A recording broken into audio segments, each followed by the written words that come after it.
నాకు తెలియదు, ఇంకా దాని మీద పూర్తి వివరాలు నేను తీసుకోలేదు.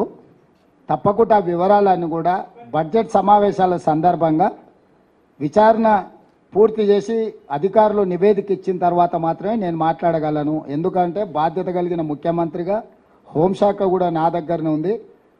విచారణ జరుగుతున్నప్పుడు అర్ధాంతరంగా ఆదరబాదరగా ఎవరి మీదనో ఆరోపణ చేయాలనో ఎవరినో గందరగోళపరచాలన్న ఆలోచన నాకు లేదు.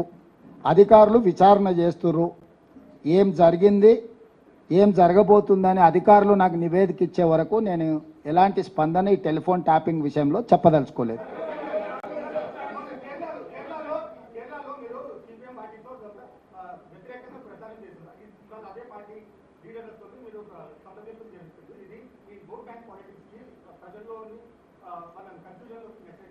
రాహుల్, ఈ దేశం యూనియన్ ఆఫ్ స్టేట్స్ నీకు తెలుసు కదా, వివిధ రాష్ట్రాలతో కూడుకున్న సమూహమే భారతదేశము.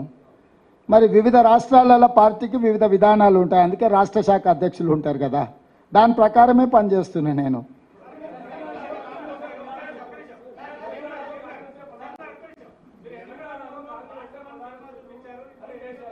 కేసీఆర్ డెఫినెట్గా అంటాడు, ఎందుకంటే మోడీని మెప్పించాలి, అమిత్ షాను ఒప్పించాలి బిడ్డ బెయిల్ కోసం.